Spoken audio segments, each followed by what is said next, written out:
Eu saúdo os irmãos com a paz do Senhor. Eu quero cumprimentar a todos que nos acompanham nesta manhã, Escola Bíblica Dominical, na Assembleia de Deus 7, e estaremos estudando um assunto de suma importância, e sobre Elias e os profetas de Aserá e Baal.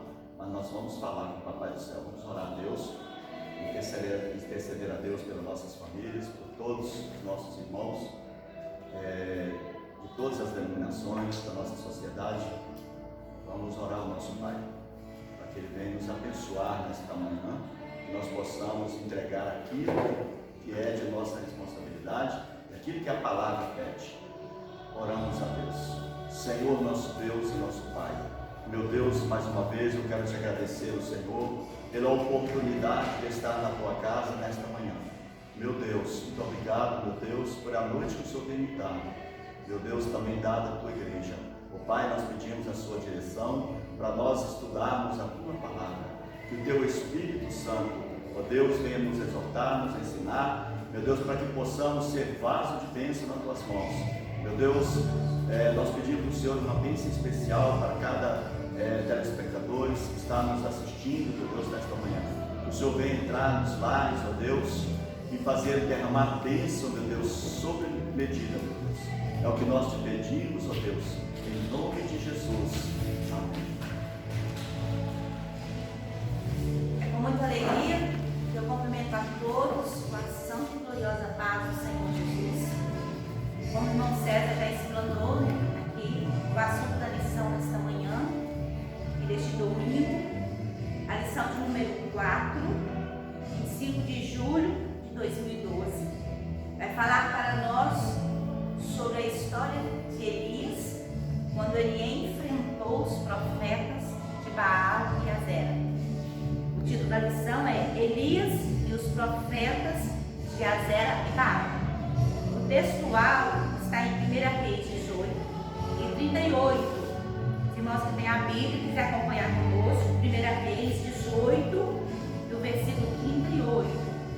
E nos diz assim: Então caiu o fogo do Senhor e consumiu o holocausto, e a lenha, e as pedras, e o pó, e ainda lambeu a água que estava. A verdade prática: o Senhor sustenta com sua forte mão todos os que estão dispostos a proclamar a verdade de que Ele é o único Deus digno de adoração. Então, aqui no textual e a verdade prática vai nos falar, que Deus está conosco, nos sustentando e garantindo a palavra da nossa boca. Quando nós falamos em nome dEle, para a glória dEle, aquela palavra vai se cumprir, como cumpriu na vida de Elias. Quando ele falou que não ia chover, não choveu. E quando ele disse que ia chover, Deus mandou chuva. E quando ele desafiou os profetas de Baal e Azera, que o Deus que mandasse fogo era o Deus verdadeiro, ele tinha intimidade com Deus, ele já sabia que Deus ia responder, porque Deus é o único Deus, ia provar que Ele é o verdadeiro Deus, e assim é conosco. Nós iremos fazer a leitura bíblica em classe, que está em 1 Reis, capítulo 18, a partir do versículo 18. Irmãos, se quiser acompanhar em casa, pega a sua Bíblia.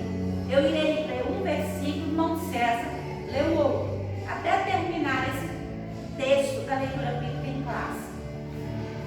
1 Reis 18, a partir do 22. Então disse Elias ao povo: Só eu fiquei por profeta do Senhor, e os profetas de Baal são 450 homens.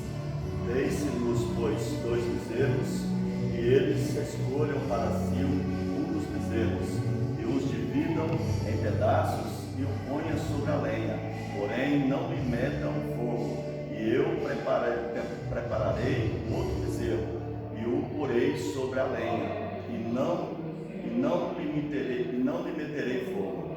Então invocai o nome do vosso Deus, e eu invocarei o nome do Senhor. E há de ser que o Deus que responder por fogo, esse será Deus.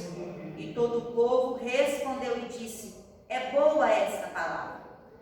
E tomaram o bezerro que lhes dera e o prenderam e o prepararam e invocaram o nome de Baal, desde a manhã até o meio-dia, dizendo: Ah, Baal, responde-nos. Porém nem havia voz, nem quem respondesse, e saltavam sobre o altar que tinha feito. E sucedeu que, passado o meio-dia, profetizaram eles até que a oferta de manjares se oferecesse.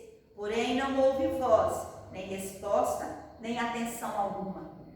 Então Elias disse a todo o povo: Chegai-vos a mim. E todo o povo se chegou a ele, e reparou o altar do Senhor, que estava quebrado. Então caiu o fogo do Senhor, e consumiu o holocausto, e a lenha, e as pedras, e o pó, e ainda lambeu a água que estava no rio. O que vendo todo o povo, caiu sobre os seus rostos e disse: Só o Senhor é Deus, só o Senhor é Deus. 1 Reis 19, a partir do verso 8. Levantou-se, pois, e comeu, e bebeu, e com a força daquela comida, caminhou 40 dias e 40 noites até Horebe, o monte de Deus. E ali entrou numa caverna e passou ali a noite, e eis que a palavra do Senhor veio a ele. Ele disse: Que fazes aqui, Elias? E ele disse: Tenho sido muito zeloso pelo Senhor, Deus dos exércitos, porque os filhos de Israel deixaram o teu conselho, derribaram os teus altares e mataram os teus profetas à espada. E eu fiquei só, e buscam a minha vida para me atirar. E eles lhe disse: Sai para fora e põe-te neste monte perante a face do Senhor. E eis que passava o Senhor, como também um grande e forte vento, e fendia os montes e quebrava as penhas diante da face do Senhor. Porém o Senhor não estava no vento, e depois do vento um terremoto. Também o Senhor não estava no terremoto. E depois do terremoto um fogo, porém também o Senhor não estava no fogo. E depois do fogo, uma voz mansa e delicada. E sucedeu que, ouvindo Elias, envolveu o seu rosto na sua capa e saiu para fora, e pôs-se à entrada da caverna. E eis que veio a ele uma voz que dizia: Que faz aqui, Elias? E ele disse: Eu tenho sido um extremo zeloso pelo Senhor, Deus dos exércitos, porque os filhos de Israel deixaram o teu conselho, derribaram os teus altares e mataram os teus profetas à espada, e eu fiquei só, e buscam a minha vida para me atirar. Essa é a leitura bíblica em classe, está nos dando uma informação antes e depois do episódio que Elias desafiou os profetas de Baal. Quem seria o Deus verdadeiro? Que iria derramar fogo do céu e consumir o holocausto sobre o altar. Nós vimos que no capítulo 1 de Reis, no versículo 1 Reis, capítulo 18, vai nos falar sobre esse desafio. E Deus respondeu com fogo à oração de Elias. E enquanto os profetas de Baal adoravam seu falso Deus, clamavam e não obtiveram resposta, Elias, a partir do momento que reparou o altar e clamou, o fogo do céu desceu e consumiu todo o holocausto. E após esse episódio, ele, juntamente com o povo de Israel, glorificou o nome do Senhor, e o povo viu que só o Senhor era Deus, que Baal era um Deus falso, e que o único Deus verdadeiro era o Deus dos patriarcas, o Deus de Abraão, de Isaac e de Jacó. Então eles mataram todos os profetas, os falsos profetas de Baal e Acera. E após esse fato tão glorioso que Deus fez através da vida de Elias, ele foi perseguido pela rainha para tirar a sua vida. E nós vimos que ele escondeu em uma caverna. Aqui nós vemos o contraste de um homem usado por Deus para fazer uma ação tão poderosa que só um homem que tinha intimidade com Deus poderia fazer. E depois esse homem, tão usado por Deus, com tanto poder e unção na vida, teve que se esconder numa caverna. Nós vemos a fragilidade do homem. Caiu uma profunda depressão, tristeza, desânimo sobre Elias. E ele foi se esconder numa caverna. E é assim conosco, né? Ora nós encontramos tão fortes, tão de coragem, tão cheios de Deus. E ora, nós estamos tão abatidos, tão tristes e tão desanimados. Mas o nosso Deus é o mesmo Deus de Elias, que nos levanta, que nos restaura, que nos ergue, que nos dá ânimo novo para continuar a caminhada. Eu quero começar a leitura bíblica, a lição, o comentário da lição, deste domingo. E eu quero, antes de entrar na introdução, perguntar aos nossos telespectadores: o que vocês entendem por até quando cocheareis entre dois pensamentos? Elias perguntou isso para o povo. O que é pensar? O que é cochear? O que é cochear entre dois pensamentos? Para pensar é algo que nós temos na nossa mente que vai nos levar a decidir, a tomar decisões, né? Pensar para decidir ou escolher algo é como pôr as coisas numa balança para se avaliar o peso de cada uma. Ora, a balança pende para um lado, ora pende para o outro. Cochear significa mancar como um coxo, capingar, pender de um lado para o outro. Quem cocheia entre dois pensamentos é como um coxo. Ora pende para o lado esquerdo, ora pende para o lado direito. Ele está em dúvida, não sabe que decisão tomar, não sabe que postura tomar. E isso tem um sentido figurado, que a vida espiritual do povo de Israel estava cocheando entre dois pensamentos, como um coxo, que ora pende para o lado direito e ora pende para o lado esquerdo. Eles não sabiam se eles adoravam o verdadeiro Deus ou se eles adoravam os deuses falsos daquela nação. Então, que nós possamos ter certeza do Deus que nós servimos, não nos deixar levar nem cochear entre dois pensamentos, né? Que nada de engano, nenhuma idolatria venha entrar no nosso coração, porque o nosso coração é propriedade de Deus. Ele não divide a sua glória com ninguém, e nós, como propriedade dele, povo dele, ele também não nos divide com ninguém. Vamos à introdução da nossa lição. O profeta Elias é um dos mais relevantes personagens da Bíblia.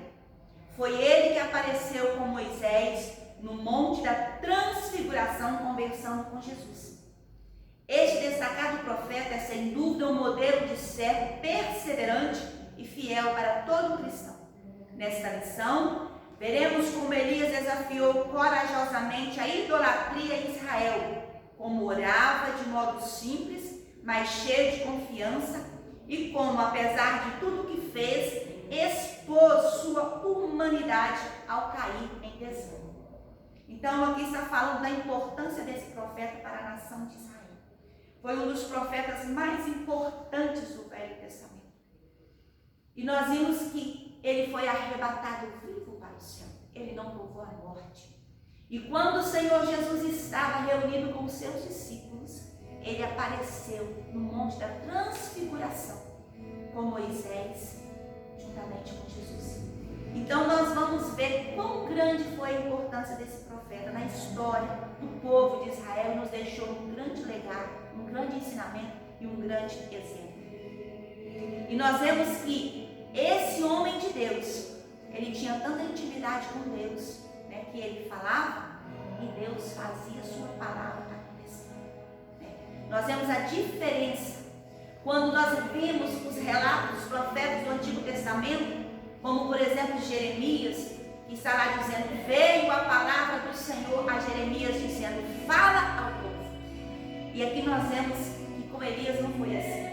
Elias se dirigiu ao rei Acabe, e diante daquela idolatria tão grande que ele viu sobre o reinado do rei Acabe, ele falou com ele: sobre a minha palavra não vai haver chuva em Israel durante 3 anos e 6 meses. E ele falou essa palavra na autoridade de Deus e ela se cumpriu. Então nós vemos, irmãos, o quão grande era a intimidade desse homem com Deus. O primeiro ponto da lição vai estar falando sobre o desafio do Monte Carmelo. Vamos lá. Pode falar, veja bem, é como a irmã está dizendo, que sobre Elias, ele orava de modo simples, né? Para nós falarmos com Deus, nós não precisamos nos exaltar, porque de acordo com a humildade nossa, nós passamos a ser mais ouvido por Deus. E diz o comentarista que ele orava de modo simples, mas cheio de confiança. Então Elias era um homem que tinha muita confiança no Deus verdadeiro, Deus de Israel. Então, assim como a irmã colocou, ele desafiou Acabe, né? Porque ali tinha passado já vários reis ali naquele reinado, né? Como Roboão, Jeroboão, Salomão. Então veio, mas mesmo assim, ele é um homem cheio de coragem, de confiança, e ele combateu sim toda a idolatria do rei Acabe e de Jezabel, que nós vamos ver no decorrer da lição. Então vamos continuar. Item 1. O zelo de Elias o pôs diante de um confronto. Devido à apostasia do povo e à falta de liderança espiritual do rei Acabe e de outros que lhe antecederam, Elias, como alguém que conhece muito bem o Deus que serve, viu-se na condição de lançar um grande desafio diante de todos. Mandou chamar os profetas de Asera de Baal e lhes incitou, dizendo: o Deus que responder com fogo, esse será Deus. Lá em 1 Reis 18, 24. O profeta foi levado a fazer isso em função da pergunta sem resposta que lançou antes do confronto. Até quando cocheareis entre dois pensamentos? Se o Senhor é Deus, segue. Se é Baal, segui-o. O povo não tinha resposta para essa pergunta, porque estava em dúvida sobre quem de fato era o verdadeiro Deus. Então, diante da pergunta que Elias lançou ao povo, até quando cocheareis entre dois pensamentos? Se é Baal Deus, segui-o. Mas se é Deus, o verdadeiro Deus, então segue. E o povo não respondeu para ele quem era o verdadeiro Deus. Se era o Deus de Israel, criador dos céus e da terra, ou se era Baal. Então ele lançou um desafio para provar quem era o verdadeiro Deus. Agora nós vamos ver o item 2, que vai falar assim: o problema de não saber a quem adorar. Aquele povo estava na dúvida. Eles não sabiam quem eles adoravam, se era o Deus verdadeiro ou se era o Deus falso, o Deus Baal. Este triste dilema espiritual se faz presente todas as vezes que o povo de Deus se envolve com a idolatria, pois os que adoram ídolos não conseguem enxergar o verdadeiro amor e cuidado divinos, uma vez que, a despeito de terem todas as características de divindade, esses pertences deuses não passam de ilusão inventada pelo homem. Entretanto, mesmo sendo falsos, esses ídolos exercem muita força e influência sobre o coração do homem, tornando-o tão ignorante quanto eles próprios. Está lá em Salmo 135, a partir do versículo 15. Depois eu quero ler com vocês, meditar. Vale destacar que os ídolos não precisam necessariamente ser físicos, pois podem estar camuflados no coração humano, a fim de controlarem as decisões e toda a vida de uma pessoa. Jesus nos alertou sobre isso em Mateus 24 e 6. Eu quero convidar você que está nos assistindo a abrir sua Bíblia em Salmo 135 e meditar conosco a partir do verso 15. Escola Bíblica Dominical, queridos, é a Bíblia, né? O nosso livro base único é a Bíblia.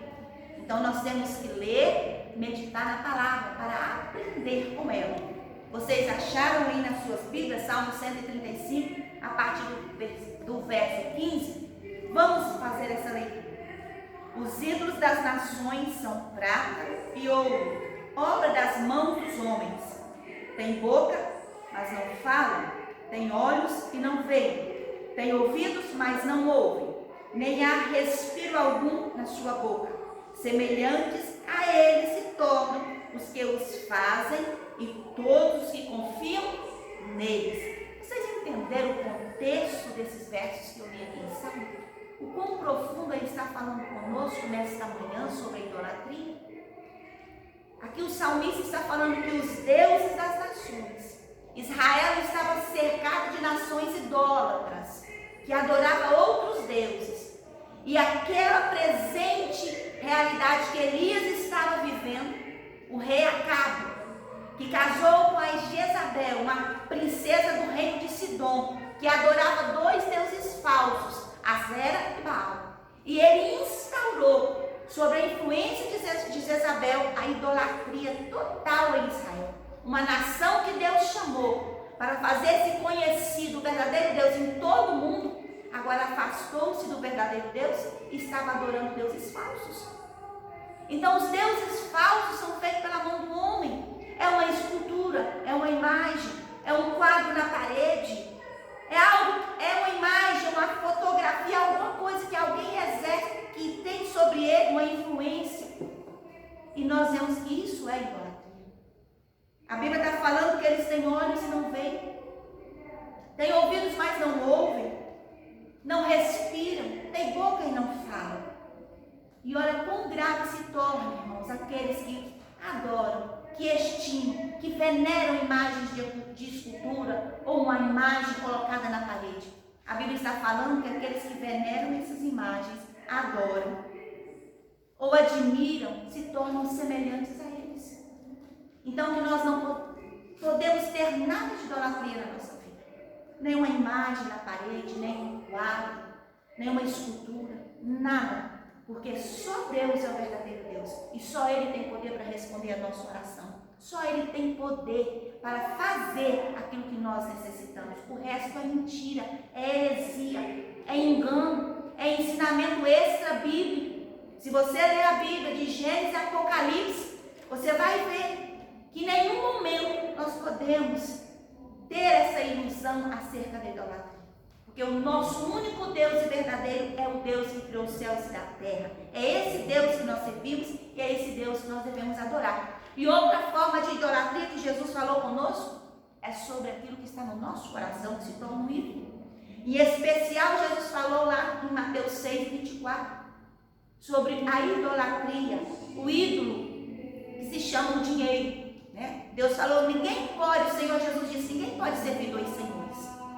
Um há de amar e o outro há de odiar. Vocês não podem servir a dois senhores, ou a Deus ou a Mamon, que significava o dinheiro. Muitos não dão lugar a Deus no seu coração por causa da posição social que exerce, o dinheiro, a influência. Tudo isso se torna maior do que Deus na vida dele. Aquilo que se torna maior do que Deus na nossa vida é idolatria, ou aquilo que se compara a Deus, se iguala a Deus, também é ídolo, é idolatria. Você que reconhece que Deus é verdadeiro, que só Ele salva, que só Ele liberta, que só Ele perdoa o pecado, que só Ele pode levar-nos para morar no céu. Mas se você também venera outro alguém, achando que essa pessoa pode fazer a mesma coisa com você, já é uma idolatria. Você está tendo um ídolo no seu coração com essa pessoa, com esse personagem, não importa quem é, e que você precisa tirar do seu coração e dar lugar somente para Deus na sua vida. Professora Mazana, Oi, pode falar. nós vemos que a convicção de Elias era grande. A confiança que ele tinha em Deus é muito grande. Porque ele chama a responsabilidade, um desafio que poderia colocar a vida dele em jogo, e chama esse desafio para ele. Até quando cocheareis entre os dois pensamentos? Como oscilavam os pensamentos? Pensava em Baal e pensava em outros deuses, mas o homem de Deus chega lá, Elias, e chama a atenção. Até quando? E chama o povo para fazer o teste de fogo, Quando se é o Senhor é Deus, segue-o. Se é Baal, segue-o. E o povo não tinha resposta para a pergunta dele, em dúvida sobre quem de fato era o verdadeiro Deus. Então será que nós, igreja, sabemos quem é o nosso verdadeiro Deus? A quem nós servimos? A quem nós dedicamos toda a honra, toda a glória? Você tem convicção que quando você precisar desse Deus, Ele vai estar do seu lado para combater qualquer astúcia do inimigo, qualquer enfermidade? Você tem convicção que esse Deus que você um dia aceitou o Filho dele como Salvador, para que você possa enfrentar as ciladas do inimigo? Elias tinha essa convicção. Elias tinha essa convicção a ponto dele ele combater, ele chamar o rei Acabe. Todo o poder ao rei naquela época de reinado tinha nas mãos de Acabe, e ele chama o rei para confrontar, né? Até quando vocês vão ficar nessa balança? O Deus de Baal, outros deuses que vocês seguem, vocês adoram através de idolatria? E ele chama a responsabilidade para ele. E Deus, como nós sabemos que é um Deus verdadeiro, ele honra o seu filho, honra a sua filha, assim como fez com Elias, professor. Obrigada, Marcelo. Agora nós vamos terceiro item, o desafio de fogo. Elias tinha certeza de que Deus era com ele e por isso propôs o desafio. O Deus que respondesse com fogo deveria ser adorado. Os que andam com Deus não precisam desafiá-lo para testarem sua lealdade e seu amor. Tais pessoas são tão íntimas de Deus que são impelidos, guiados, conduzidos em seu coração para aquilo que o Senhor quer fazer. Portanto, não foi a vontade de Elias lançar o desafio, mas a do próprio Deus, para mais uma vez mostrar ao povo de Israel que ele era, sempre foi e sempre será o único Deus verdadeiro a quem deveria servir. Oh glória, aleluia. Nós vemos aqui, irmãos, que não foi simplesmente porque Elias queria provar que Deus era o verdadeiro Deus para aquele povo idólatra. Foi o propósito de Deus usar Elias para provar para aquele povo que se tinha afastado, virado as costas para Deus e seguido idolatria. Então Elias é tão íntimo de Deus, era tão íntimo de Deus, que quando ele desejou lançar aquele desafio, não foi pelo próprio desejo de Elias, foi porque Deus colocou no coração de Elias aquele desafio para provar para a nação de Israel que o verdadeiro Deus estava vendo, contemplando a idolatria daquele povo e queria restaurar a comunhão dele com aquele povo. Então, quando o servo do Senhor tem intimidade com Deus, Deus o usa como canal de bênção para falar algo com alguém, aquela palavra se cumprir. Deus usa o servo dele para estender a mão para alguém no momento da dificuldade, e só ele sabe o que ele está passando. Deus envia alguém ali para ajudar. Isso é Deus quem faz nas nossas vidas, porque nós somos servos do Senhor e Ele quer nos usar para abençoar vidas, para proclamar o nome dEle e para fazer o nome dEle ser exaltado nesta terra. Professor, irmã Rosana, pode falar. Permite eu fazer uma pergunta à irmã e aos nossos ouvintes nesta manhã. Os que andam com Deus não precisam desafiá-lo para testarem sua lealdade e seu amor, né? Não precisa desafiar a Deus. Nós que obedecemos a Deus, que um dia aceitamos Cristo como Salvador, nós não precisamos de fazer desafiar o nosso Deus. Basta que nós cremos na quem nós depositamos toda a nossa confiança. Porque Deus quer ver de nós a nossa confiança, a nossa fé, né? Esse homem de Deus que na transfiguração, no Monte da Transfiguração, ele estava com Moisés, né? Lá estava Pedro, Tiago e João, que testificaram que Elias estava com Moisés no Monte da Transfiguração, ou seja, é um homem que tinha, né, intimidade com Deus, né? A história que nós lemos de Elias deixa para nós um legado de confiança, de relacionamento. Quando nós aproximamos de Deus, nós criamos um relacionamento com Ele. Ser amigo de Deus é a melhor coisa, porque nós passamos a ter confiança. E quando nós fizermos um desafio, assim como Elias fez aos profetas, a Acabe, o rei, que mandasse os seus profetas, para que aquela idolatria fosse banida de uma vez, ele sabia que Deus não decepcionaria ele, que Deus era com ele naquele período. Obrigada, irmão César. Irmãos, o resumo desse primeiro ponto que nós acabamos de passar para os irmãos é o seguinte: assim como Elias confrontou os profetas de Baal diante da idolatria, os servos do Senhor devem estar dispostos a confrontar todo tipo de pecado.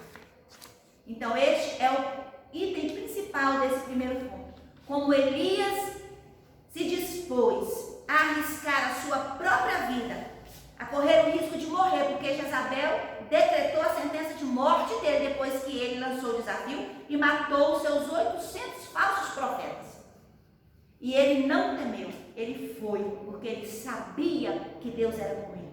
Então, como ele foi disposto, estava disposto, e pelo poder de Deus ele desafiou e confrontou o pecado de Acabe e de Jezabel, de toda aquela nação, nós hoje, servos do Senhor, também precisamos estar dispostos a confrontar todo tipo de pecado, seja ele qual for. Foi por isso que o Senhor nos chamou.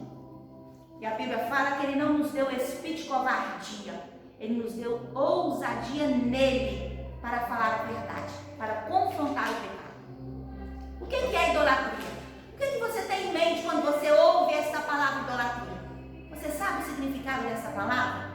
Idolatria pode indicar veneração ou adoração a qualquer objeto, pessoa, instituição ou ambição que tome o lugar de Deus ou que diminua a honra que lhe devemos. Você entendeu quão amplo é o sentido da palavra idolatria? É aquilo que tira a glória de Deus, que limita a glória de Deus, ou que divide a glória de Deus com alguém. É aquilo que você venera, que não deveria venerar. Aquilo que você admira, que você não deveria admirar. Aquilo que você guarda no seu coração, que você não deveria guardar. Seja por uma pessoa, por uma instituição, por um objeto.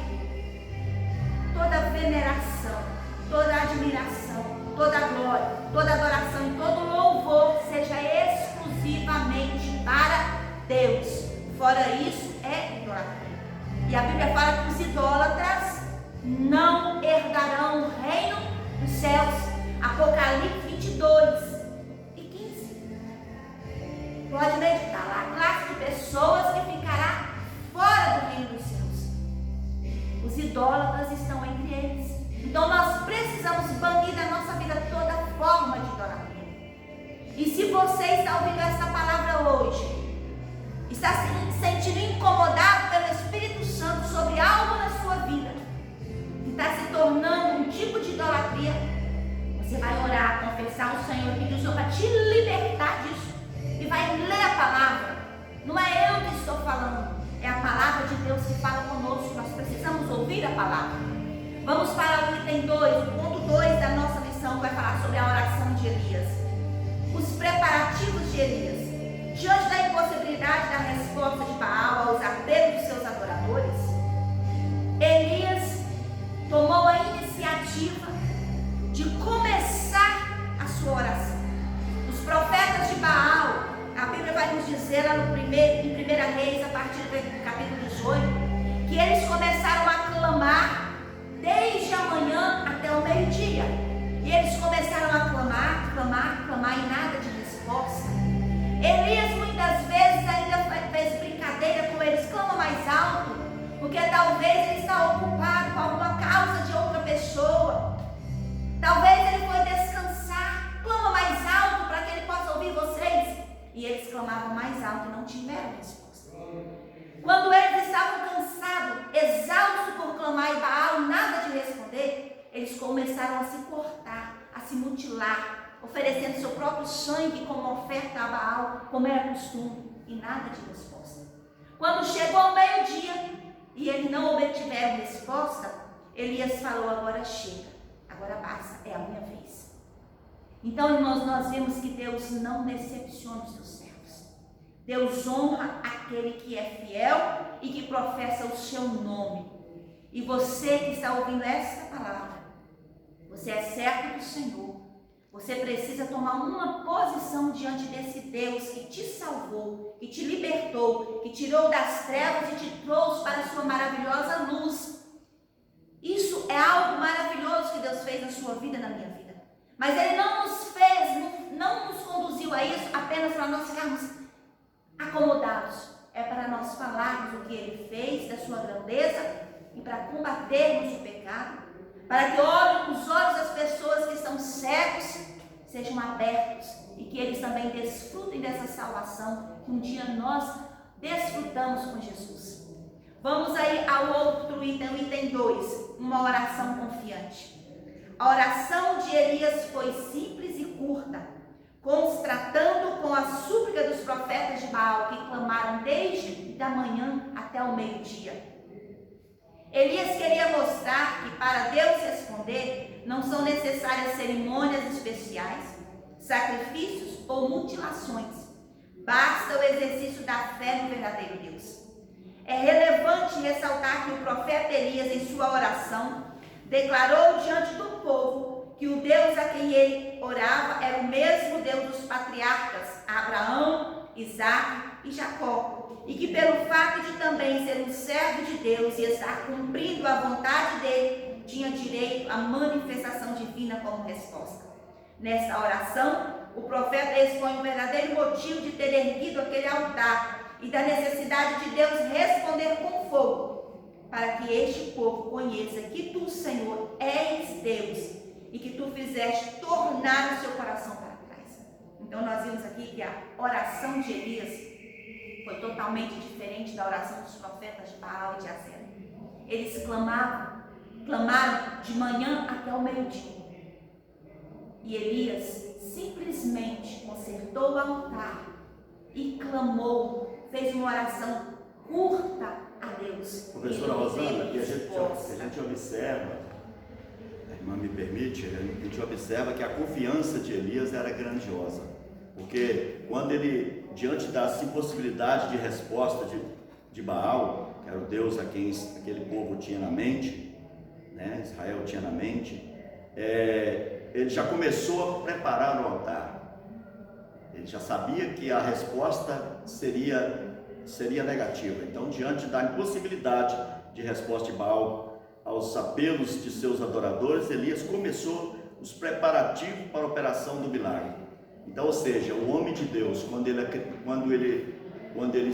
confia em Deus, quando ele passa a acreditar em Deus, ele deposita toda a sua confiança. Você já começa a antecipar os seus adversários.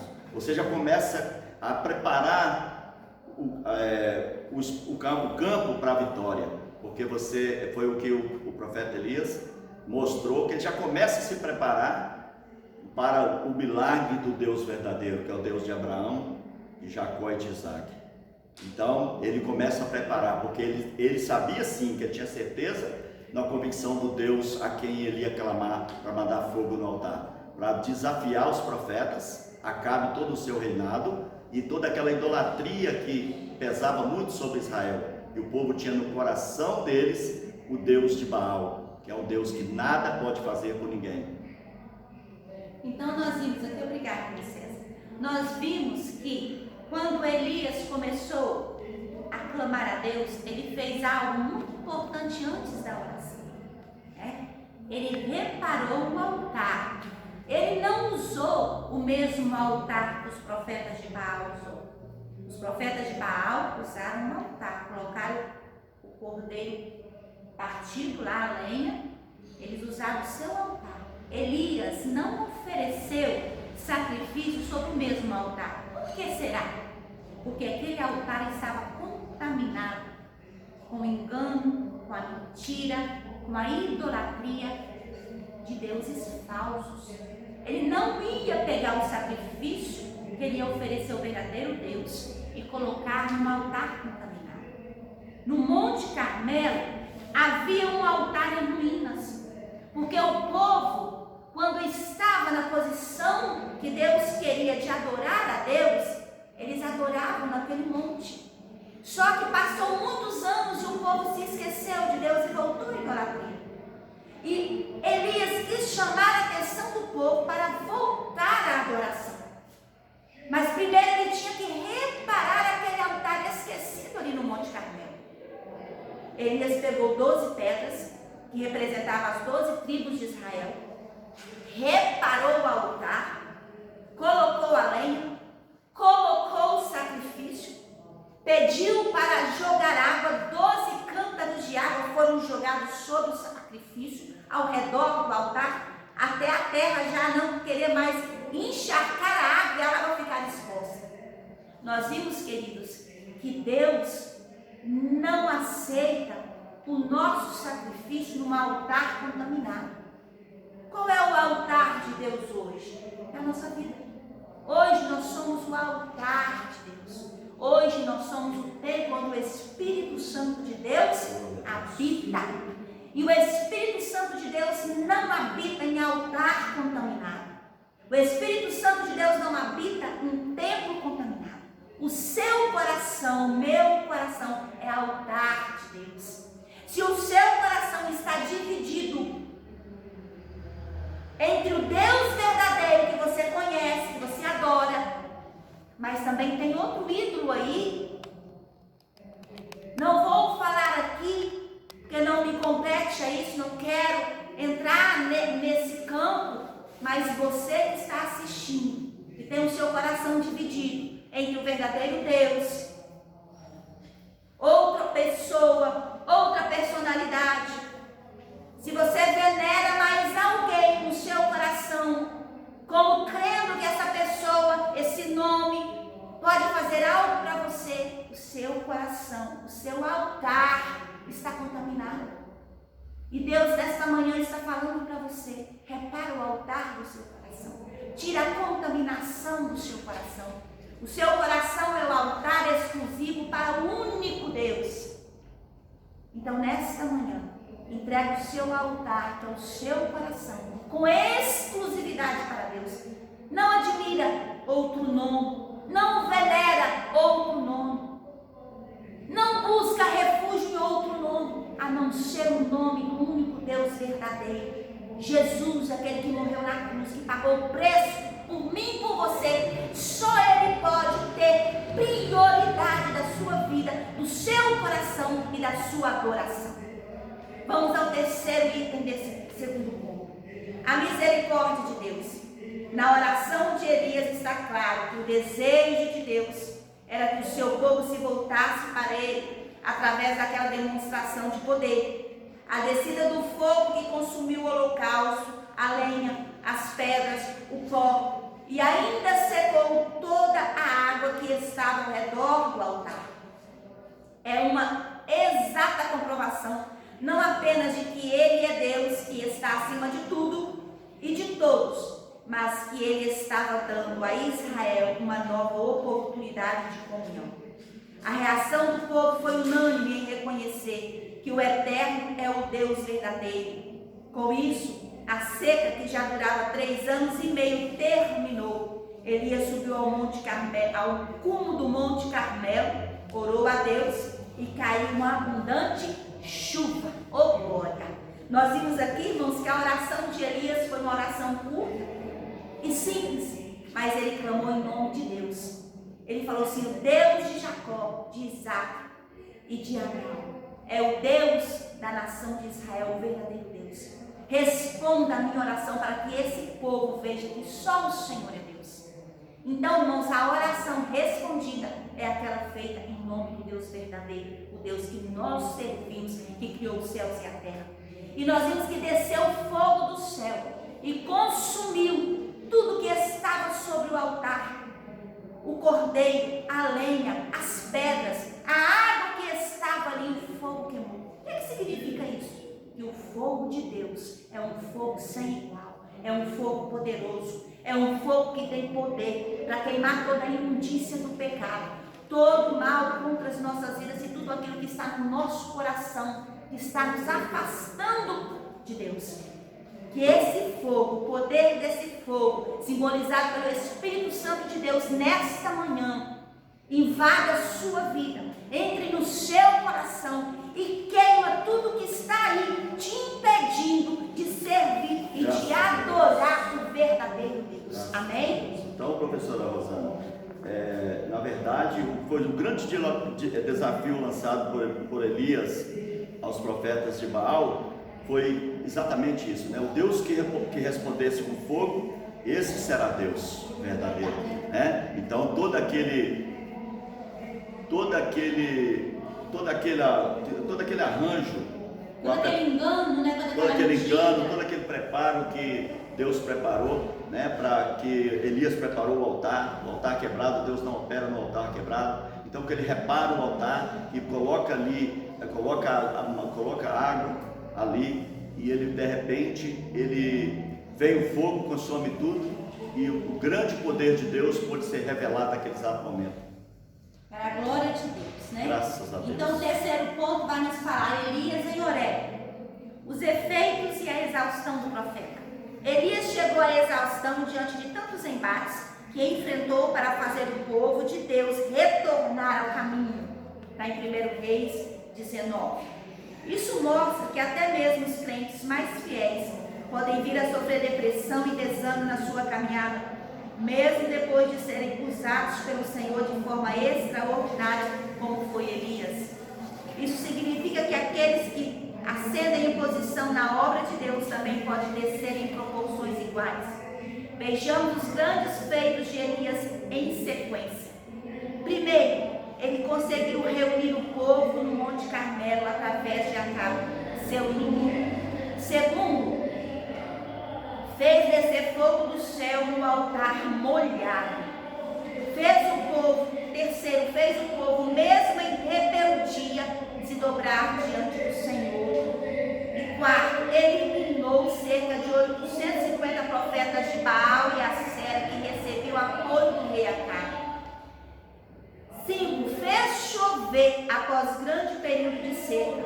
6. Correu mais depressa que a carruagem de Acabe e foi sustentado por um anjo. Aqui nós temos a fragilidade de um homem que foi usado por Deus com poder e autoridade sem igual. Que ora estava lá, cheio de coragem, cheio de ousadia, desafiando a rainha e o rei e todos os falsos profetas.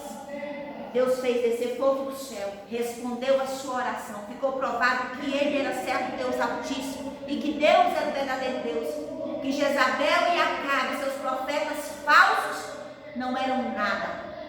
Esse mesmo homem que reuniu no Monte Carmelo toda a nação de Israel para o desafio de ver quem era o verdadeiro Deus. Esse mesmo profeta que orou, o fogo do céu desceu, consumiu todo o holocausto. Esse mesmo homem, ele teve que correr, com medo de morrer na mão desse rei, dessa rainha perversa e idólatra. Ele temeu pela sua vida. Caiu sobre ele uma depressão, uma tristeza, um desânimo tão grande. Nós vimos como que Elias oscilou. Estava lá em cima, cheio de coragem, de poder e autoridade. E outra hora pediu e desejou a morte. E é assim conosco. Não é assim, irmãos, conosco? Ora estamos tão cheios de coragem, tão ousados em Deus, e outra hora estamos querendo esconder, entrar numa caverna, como fez Elias. Mas o mesmo Deus de Elias, que tirou ele da caverna, que alimentou, que sustentou, que deu ele coragem para caminhar mais 40 dias no deserto, e o levou vivo para o céu. Esse é o Deus que nós servimos, que está ao nosso lado, nos guiando, nos amparando e nos sustentando para continuar a nossa caminhada até o dia que Ele nos levar para a glória. Amém? Vamos aí ao último. Mesmo depois, irmã Rosana, pegando um gancho também aqui, um parênteses para nós fazermos uma colocação, mesmo diante de tudo o que aconteceu com esse grande homem de Deus, Elias, quando ele precisou de se refugiar, porque a fragilidade do homem é normal, nós somos carne, osso, somos frágeis, e mesmo nas fragilidades desse homem de Deus, Deus não abandonou. Isso é que nós temos que tirar para nós nesta manhã, que mesmo quando nós estamos falhos, quando nós falhamos, Deus está conosco, Deus está olhando para nós. E aonde nós deveremos depositar nossa confiança nele, porque ele nos garante a vitória. Mesmo Elias lá, pois Deus usou, levou alimento para ele lá, levou alimento, água, tudo para ele. Ele não passou necessidade, a ponto de Deus tirar ele de lá, da onde ele estava escondido na caverna, ainda fez grandes prodígios na vida dele quando manda ele para Serepta. Então nós percebemos que mesmo nas fragilidades, mas quando nós depositamos a confiança no Deus verdadeiro, o Deus de Israel, Deus de Isaac, o Deus de Abraão, Deus de Jacó, o Deus das igrejas que buscam esse Deus verdadeiro, Ele está amparado. Glória a Deus. O item 2, o pedido de Elias para morrer. A despeito das portentosas obras que fez, Elias foi terrivelmente perseguido e ameaçado por Jezabel, a rainha. A opressão foi tanta que o profeta, tomado de um sentimento de autopiedade, mesmo fugindo para não morrer, desejou a morte em seu íntimo. 1 Reis 19:4. Por isso a Bíblia afirma que Elias era homem sujeito às mesmas paixões que nós, em Tiago 5:17. Então olha aqui, queridos, que contraste, né? Deus usou Elias para fazer aquela obra tão poderosa, aquele milagre tão grande, de cair fogo do céu, queimar o holocausto e provar que Deus era Deus. Esse homem que correu do rei e da rainha para não ser morto, pediu a morte. Como entender isso? Ele fugiu para não ser morto, mas desejou morrer. Por quê? Ele estava fisicamente cansado, esgotado, ele estava emocionalmente abalado, ele estava psicologicamente abalado, porque ele era frágil como eu e você. Ele era humano como eu e você. Muitas vezes nós não entendemos os altos e baixos que a vida nos impõe, que o próprio Deus permite que passamos. Ora, nós fazemos proezas em nome do Senhor. Ora, nós ousamos tanto, né? No nome do Senhor, que através da nossa vida Deus faz milagres. E ora, nós estamos como Elias, pedindo ao Senhor: ah, Senhor, eu não sou melhor do que ninguém, tira a minha vida. Isso já não aconteceu com você, querido? Quantas vezes Deus já provou para você que Ele é contigo, que Ele é na sua vida? E quantas vezes você já viu Deus fazer coisas grandes através da sua vida e coisas grandes por você? E de repente, diante de certas situações que você ficou abalado emocionalmente, psicologicamente, espiritualmente, você enfraqueceu. E muitas vezes a gente pede: Senhor, tira minha vida. Quantas vezes já aconteceu conosco? Mas Deus entende, Deus nos conhece, porque foi Ele que nos fez. O salmista diz que Deus olha para nós e vê que nós somos pó, porque foi Ele que nos fez pó. A nossa estrutura é pó, Ele nos fez do pó e Ele conhece isso. E é esse o grande milagre, é essa grande, gloriosa ação de Deus na nossa vida. Nós somos pó, somos barro, mas a nossa essência tem um Deus glorioso, um Deus infalível, um Deus poderoso habitando em nós. Amém. E é isso que nos faz continuar a caminhar, é isso que nos faz continuar lutando. Continua na sua luta, continua no seu objetivo, continua na sua força, na sua fé. Não desista diante das situações adversas que você tem vivido. Não deixe esse desânimo te afastar de Deus. Não deixe esse desânimo te jogar numa caverna. Em nome de Jesus, o Espírito Santo de Deus está falando conosco hoje. Saia de dentro dessa caverna. O Senhor não te chamou para viver escondido numa caverna com medo da luta. Glória a Deus. Levado pela opressão, pela depressão, pelo desânimo. O Senhor não te chamou e para isso. Ele te comprou com o sangue dele, para que você viva para Ele, para a glória dele. Vamos ao terceiro item desse último ponto. A resposta de Deus para Elias. Deus teve uma resposta para Elias e Ele tem uma resposta para você. Deus interveio de forma miraculosa, enviando até Elias um anjo que lhe trouxe pão e água, tirando daquela situação de intenso desânimo. 1 Reis 19, 5-7. Nisto, depreendemos que a comunhão e a palavra estavam à disposição do profeta. A partir de então, ele se deixou levar pelo mover de Deus, através do vento, do terremoto, do fogo, da voz mansa e delicada. Elias teve a oportunidade de confessar seu estado de desespero e Deus lhe deu novos sentidos para continuar seu ministério. O que Elias fez depois disso? Deus mandou ele ungir Azael como rei da Síria, ungir Jeú como rei de Israel e colocar Eliseu como seu sucessor. Então Deus restaurou as forças de Elias. Quando Elias estava lá caído debaixo de um zimbro, pedindo a morte, Deus levou o pão, levou água, o anjo fez ele levantar com a força daquela comida, caminhar 40 dias. E após ele caminhar 40 dias, ele entrou na caverna. Novamente Elias quis se esconder, mas Deus vê todas as coisas, não conseguimos esconder de Deus. Pode ser aonde for que estivermos, Deus está nos vendo, Ele nos chama como Ele chamou ele. E Ele chama a atenção do profeta, né, professora Rosana? Chama a atenção dele, sai para fora, porque eu estou contigo. Então nós falamos para você nesta manhã que está nos acompanhando, através desse vídeo aula, você que está nos acompanhando, nós falamos para você com convicção que mesmo o Elias ali, ele tinha a comunhão e a palavra estava à disposição dele como profeta. A palavra está à sua disposição como membro da Assembleia de Deus. E a comunhão com Deus? Como que está a sua comunhão com Deus?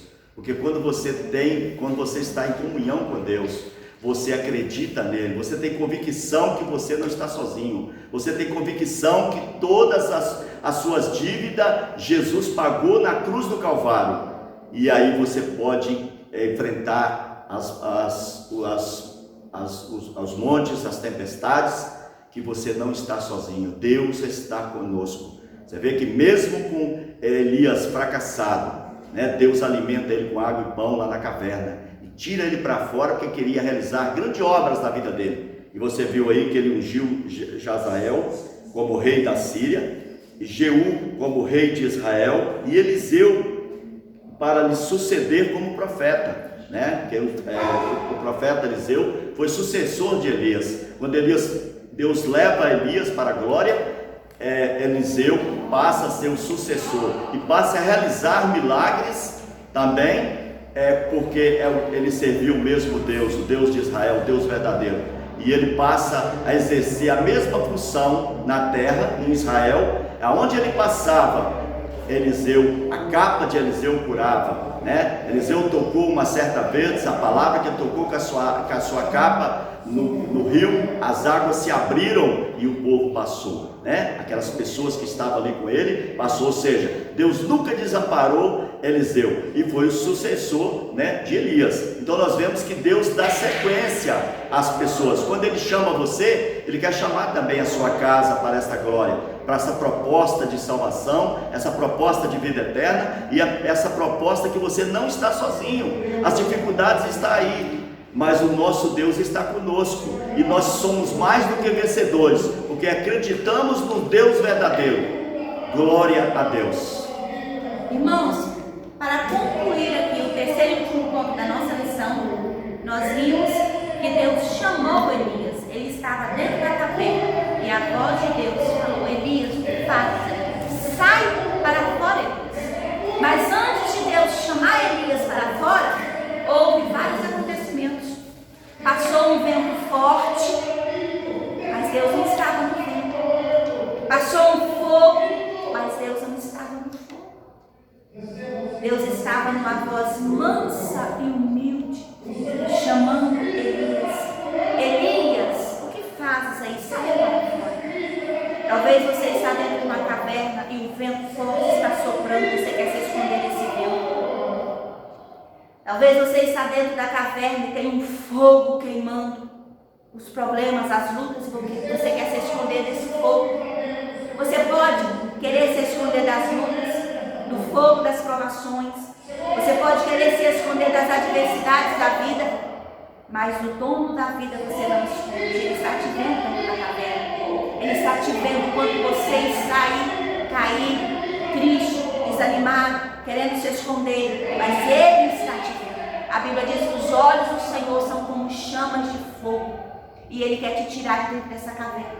E como Ele chamou Elias, Ele está te chamando nesta manhã: ei, meu servo, venha para fora. Ei, minha serva,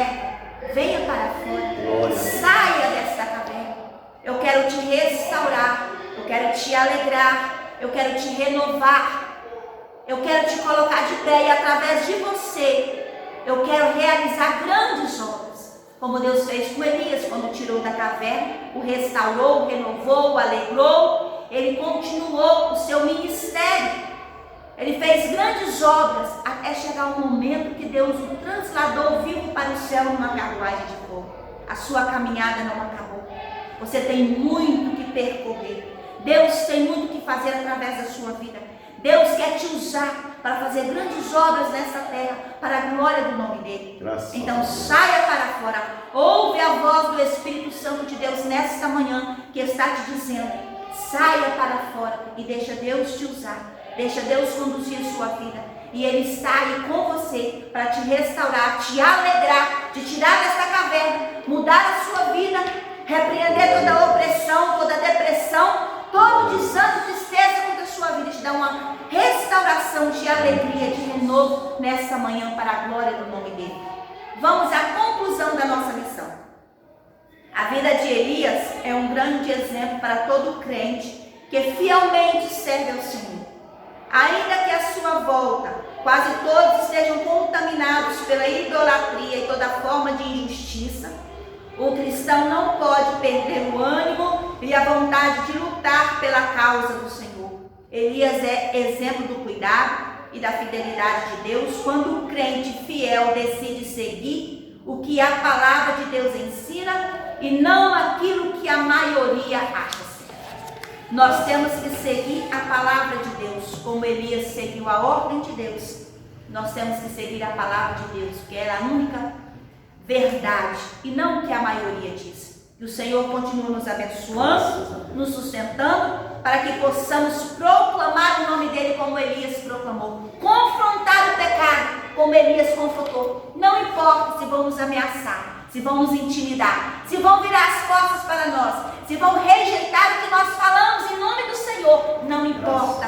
Nós precisamos falar a verdade, seja a quem for, nós precisamos falar a verdade, porque é esta verdade que liberta. Como Jesus falou em João 8,32, conhecereis a verdade e ela vos libertará. Está aqui a verdade, medita nela, alimenta dela, conheça ela, que ela vai te transformar, te libertar e te levar para a glória. Vamos orar e agradecer ao Senhor nesta manhã. Pai querido, nós te exaltamos, te louvamos, te glorificamos por esses momentos que passamos em estudo da tua santa palavra. Muito obrigado. Obrigado por cada vida que está nos assistindo. Que o teu Espírito Santo visita agora cada coração, cada lar, cada família. Senhor, vai de um encontro de cada telespectador nesta manhã. Que o teu Espírito Santo venha trazer libertação. Que o teu Espírito Santo venha convencer do pecado. Que o teu Espírito Santo venha libertar de toda forma de idolatria. Que o teu Espírito Santo venha abrir os olhos espirituais, trazer libertação, trazer esclarecimento para cada vida que ouviu a tua palavra nessa manhã. Assim nós oramos e te agradecemos em nome de Jesus e amém. Amém.